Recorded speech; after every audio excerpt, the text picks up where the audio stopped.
friends. Welcome to the Inspiring Heights podcast. I'm your host, Vanessa Kaiser, and I am delighted that you are here with us today. Our mission here at Inspiring Heights is to inspire you, our friends, to grow closer in your relationship with Jesus and to live inspired in your day-to-day life. We talk about all things faith, rhythmic living, and homemaking. Listen, we know you have a zillion podcasts that you could listen to, and we are honored that you chose to sit here with us today. With that, let's get right to it. It seems like there's this sort of constant rub between planning ahead and feeling prepared for the upcoming season, activity, and events, and being present in this moment, right where our feet are. In today's episode, I want to unpack the question I think we all ask ourselves sometimes. Is it actually possible to do both? I'm going to start with some great news. I think it is absolutely possible to do both. And I would contend to you that actually planning and preparing ahead of something significantly helps us to be where our feet are in this moment because we feel prepared and ready instead of worried and anxious about what tomorrow, next week, or in the coming months ahead is going to bring.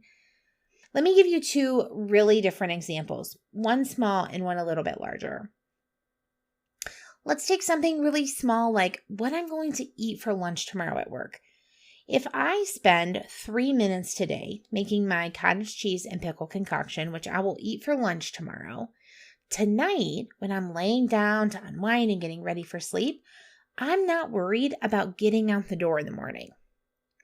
Tomorrow, when I'm getting ready to leave, I'm not frantic because I'm already prepared. So I'm able to be more present for Ben as we are getting ready for our day.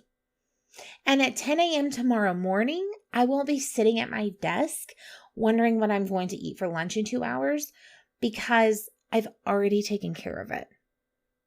What's for lunch tomorrow is such a minor detail in our lives. But I just gave you 3 different and very real times where a few minutes of planning and prepping ahead saved my ability to be present and in the moment. Perhaps a larger example would be an upcoming event or shift in the season. Let's say that we know that fall is going to be filled with travel or time away from home or several events that we're hosting. Now, while Hobby Lobby would love for us to pretend like it's already pumpkin spice season, you and I know that it's actually summer until September 1st when pumpkin spice actually drops, right? Okay. I want to be where my feet are at the baseball games and the fire pit and vacations on the prairie and nights with my friends and when I'm stargazing with my husband.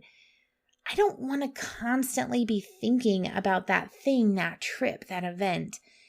So if I will pause and actually do some planning ahead and map out what I can do between now and the next big shift or event, whatever that may be, those tangible to-do items become a part of our present life. It keeps us where our feet are instead of pushing us into a state of futuristic frenzy. Part of mapping what's coming without spending an overabundance of time thinking about the future is to set some parameters. For some of you, this is no problem at all. You just want to wing it and you will deal with fall when fall comes. And for others of you, you are already planning your Christmas menu and actually you really struggle to be present in this moment. Planning ahead, you have mastered. Being present here and now, that's more of a challenge. And here's the thing about setting boundaries around our planning and prepping ahead time so that we are present. We are all different. And truly, there isn't a science behind it, except this one thing. Are you ready? The one thing is, you actually have to set the parameter. If you struggle to plan ahead, but you know that the next season is stealing some of your brain space, set aside 30 minutes to do a brain dump, gather any action items, and call it a day. If you're someone who could spend the next 4 months planning for the next 6 months, maybe your planning and preparing time is more structured, but you only allot yourself a couple of hours. You also gather your action items, color code dates and next steps in your planner, and walk away feeling prepared for what's to come and ready to be present in the moments of today. Obviously, there are tons of tips and tricks for some of this planning ahead conversation, some of which we've already talked about, and some of which we will continue to talk about in future episodes. But sometimes the best tip is to keep it simple and actually execute.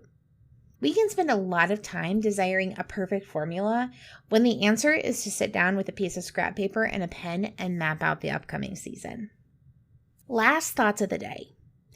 Once we have done the work of planning and preparing for the next thing, and we're being diligent at being present in the moments of today, there are going to be these ideas or questions or complications that pop into our brains at random times.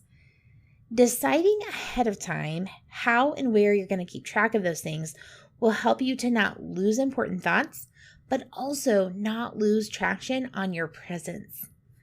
Here's 2 simplistic ideas. Have a notes section on your phone that's labeled for whatever that thing might be. Fall 2023, upcoming birthday party, whatever that it is. When something pops up quick and you aren't near your notebook or your planner, you can jot it down here so it stays contained and it's accessible. Or perhaps you're someone who much prefers pen and paper over anything electronic, and that's cool too. Have a notebook that you nearly always have with you that is organized in a fashion that fits your needs. I can't tell you how many times I've written something down only to never be able to find it again because my system wasn't square. Labels, stickers, highlighters, tabs, all of those solutions can be fairly simple and straightforward, but can really help us to stay organized. See, I told you it was good news.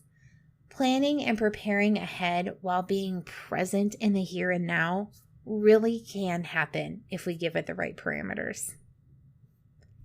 All right, friends, I want to take just a second to tell you what's been inspiring me lately. Recently, Ben and I went on a vacation we have been talking about since we were dating. We both love history and Little House on the Prairie. So we ventured across the great state of South Dakota to the teeny tiny town of DeSmet, where Laura Ingalls Wilder and her family homesteaded. The trip was fun in a lot of ways, and honestly, we also had a lot of unmet expectations, but that's a story for another day.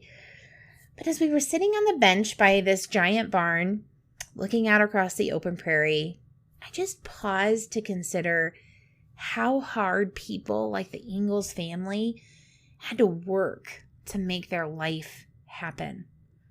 Washing clothes by hand, using scraps of clothes to make rugs, living in a soddy, also known as a dirt house.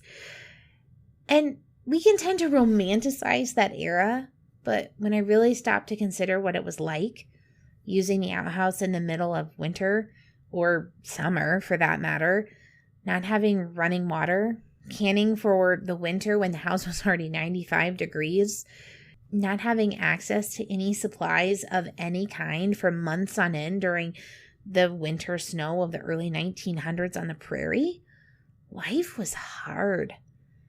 And yet, Laura Ingalls had such a positive perspective. That family, they valued family and they enjoyed the small luxuries of life, like a piece of licorice from the general store, corncob dolls. And they understood what it meant to rely on God's provision for what lay ahead. So I walked away feeling a great dose of inspiration. May we be aware enough to soak up the small things and hold a posture of gratitude for what God has provided for us today. I would encourage you, friends, to take a moment and consider what's been inspiring you lately. Friends, thank you so much for listening in today. Don't forget to subscribe to the podcast so you never miss an episode. If you're so inclined, we would love for you to leave a review of the show wherever you listen to podcasts. This helps potential new listeners to get a feel for the show before they even hit play. You can find us on Facebook and Instagram at Inspiring Heights.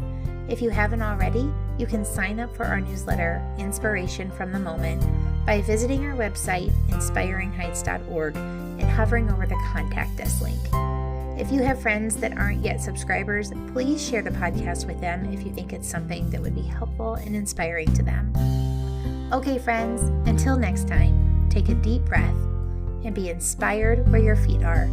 Bye for now.